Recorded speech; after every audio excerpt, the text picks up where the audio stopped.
Hey guys, I'm just talking, nothing too special. Newcomers, this is easy. Reviewers, remember this? This is lesson 1. As you've noticed, I am not in Fire Red or Leaf Green. This is Pokemon Ruby. That was just lesson 1, right? Basic talking script. Newcomers, you'll learn this soon. Reviewers, remember yes/no scripts? Great, you remember. It's the same in RS&E games. So, hi. I already told you guys that I wanted to remake some videos, and I am. This is Pokemon Ruby, and I'm reviewing the first 3 lessons. Yes, I'm squishing them into one lesson, because I do not want to go into too much detail, because it's pretty straightforward. As for here, so reviewers, remember flags? Don't worry, try to remember. Talk to me when you remember. Remember yet? So you remember? If you did, great. If you didn't, you better pay attention. And here, last one, movement script. That movement script. I remembered something. It's different in Ruby.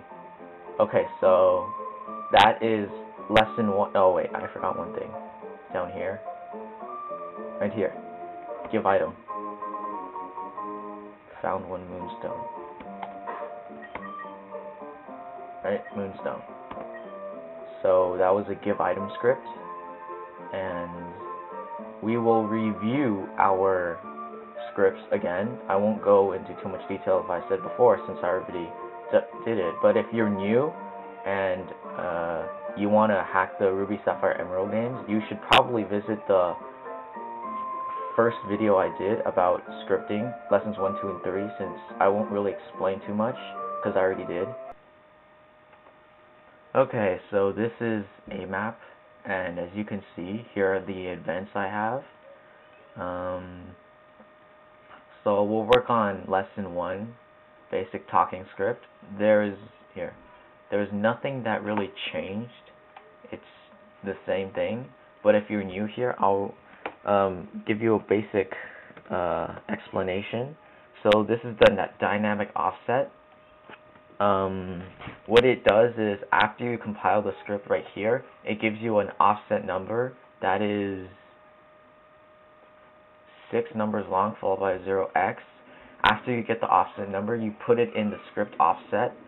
If you're using the new version of AMAP, which is 9.5 I think or something, don't delete the 2 zeros in the front. I don't know why they did that, but so you must have a dynamic offset. The reason I commonly use 740000 is because this dynamic offset is special. It automatically finds free space offsets that aren't used in the game yet, but you can use any number. But just make sure that number isn't already in the game, or else you'll compile it over that script and then something in your game will mess up. So you usually start off with the ORG, right? And then a lock. The lock and face player go together. Usually when you're talking, lock prevents you from moving when you activate the script, and face player makes sure the player faces you when you talk to them. And then you type in your message at talk. The call STD will determine what kind of message the message you put. So I put normal, so this will be a normal message. You can also use different ones like yes, no, find, sign, I think. So there's a lot of them. You can play around with it. Release is the opposite of lock. So after you use a release command, you can now move. But if you just add a release, the script won't disappear. So you need to end the script. That'll make the script disappear after you're done talking. And then over here, you want to add in the value for talk. This is basic talking. This is a basic script. Alright, so that's all there is to it. And also, if you're new, there are certain commands and scripts that you can use. Right / N, right / P, and right /L. As you know, in Pokemon, the dialogue consists of 2 lines with 35 characters each. So you can't continuously add in dialogue, or else it'll go over the script box, and that doesn't look good. So you use these commands to switch. So if you add a /n, it'll make the script go on the second line. So this is a basic script, will be a first line. This is the second line, will be the second line. And then if you add a /p, that will trigger the little red arrow that makes you scroll down. So this is the second page. I used that command. And then if you use a /l, it automatically scrolls to the next box. This message automatically scrolls. So this is basic scripting. It's for making people talk. That is the basic of Pokemon scripting. So it's really, really easy. After you compile it, you'll notice that the dynamic offset, the ORG offset, and the talk offset changed to a random number, as you can see here. So that is the game's way of compiling. It needs to give a message it can recognize, which is the offset numbers. So that's all for basic talking. Let's move on to yes, no. Alright, so if you are new here, you should listen carefully. If you are not, you should listen carefully anyways for a review. So yes, no scripts are very, very similar. It's pretty much the same thing at the beginning, except for here you use a yes, no. You probably would have guessed. So what the Call of Duty yes, no does is it creates the option to select between yes and no, but it doesn't matter. But you have to make sure that the game can record what you select. So compare last result yes. After you select yes and no, the Call STD will record the answer you selected and install it into the last result value. So if you selected yes, so if true, we jump to pushed yes. Jump to push no. So if the last result value is in fact yes, we will jump to pushed yes. If not, this line will be skipped and we will jump to pushed no. And then here it's just straightforward. Oh wait.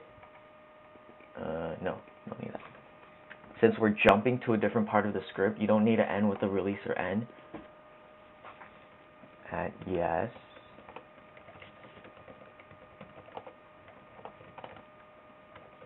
At pushed no.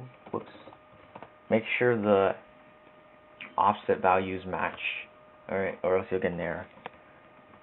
At no.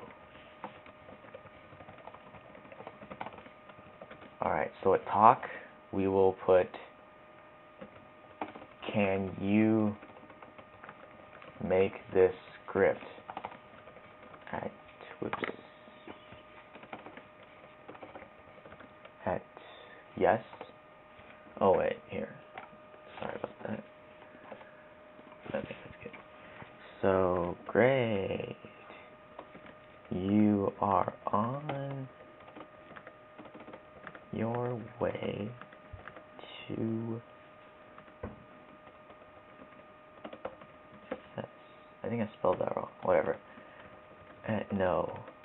That's too bad. You should learn and review what I told you. Alright, so this is a script. Compile it. Copy the value you put over here, the top part. So I would copy the value main, which is right here. I don't like that version though. So I just like to do that. And then we put that there. After you put in your script, you should always open it to make sure there are no errors. Compare it side by side with your original script. So make sure they're good. Looks fine. though why this, yeah, looks fine. Alright, so that's yes, no. Let's move on to find items. So commonly used find item scripts are: there's a Pokeball on the floor, you pick it up, you get an item.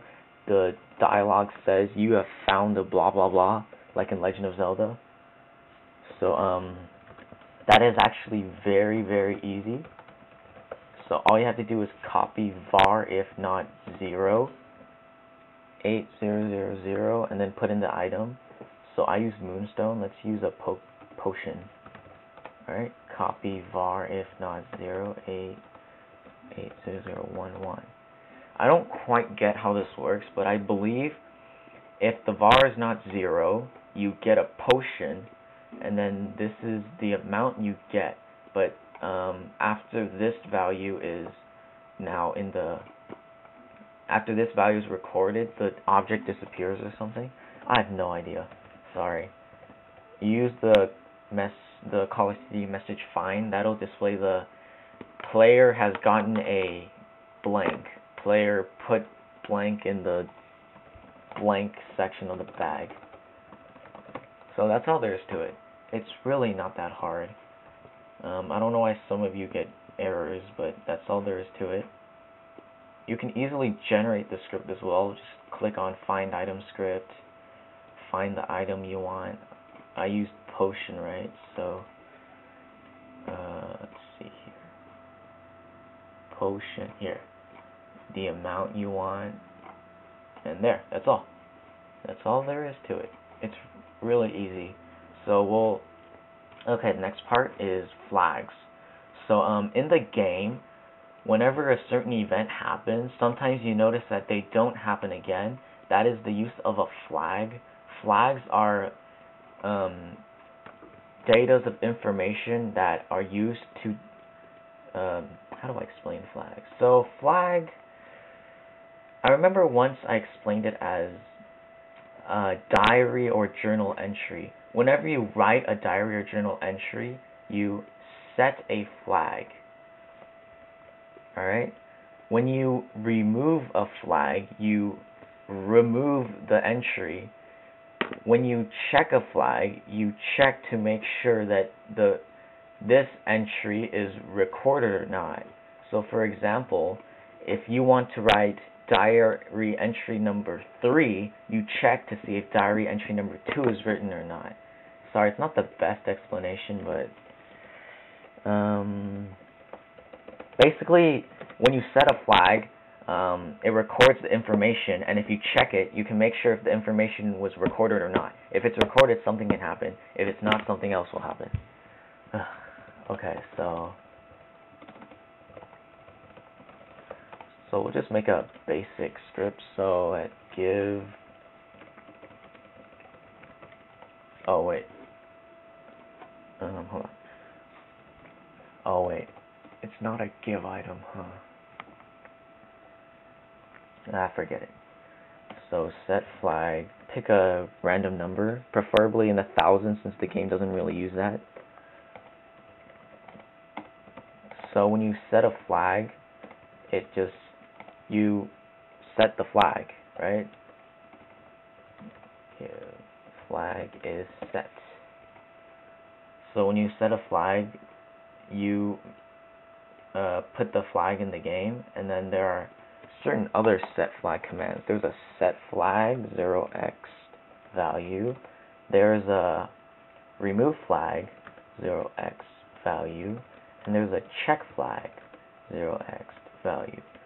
So set flag, you just set the flag. It's that simple. Remove flag, you remove a flag that has been set. And check flag, you check to see if the flag has been set or not. That's all there is to it. Yeah, it's just that easy. So right here we can add a check flag. So the game will check if the flag 8004 is set. If it has been set, we'll jump to flag is set. If not, it will ignore these two lines and continue on with the script. So let's add in flag is set.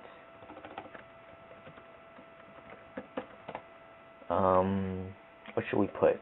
Message at already set. Shoot, the phone. Hold on a sec. Okay, sorry about that. I had to pick up the phone. Anyways, so we put in message at normal, release and end. At already set, flag is already set. So that's all. And that is the flags. So flags is really useful in activating alternate scripts to make sure certain things already happened or not, and then if it did happen, make this happen. That's why when you get a free item, like in Oldale Town, when you talk to the shop manager, he doesn't keep giving you potions when you talk to it, because after you get one potion, a flag is set, and in the script it says if the flag is already set, go to this dialogue and don't give the person another potion. So movement scripts. This is probably the only thing in this lesson that reviewers will find useful, because the movement script in Fire Red and Ruby Sapphire Emerald is actually different. So but the concept to writing it is the same. So apply movement. So you want to pick who is applying the movement. You record the person's event number. So the person that highlighted, his event number is 9. So we put in 0x9 at move. You can also make the player say something if you want. Just put in player instead at react. After you use an apply movement, make sure to add in a pause event 0. And then we can add the message at talk.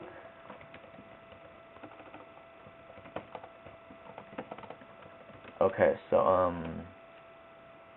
talk, I'm walking at move. So when you have a movement script, you don't put an equal sign here, you put an M. Alright? So Ruby, Sapphire, and Emerald's movement scripts are different. In Fire Red, Leaf Green, you could use the generator and then just click what you want, right? But I believe walking should be the same. Walk right, walk left. Let me check. I didn't check this yet. But no.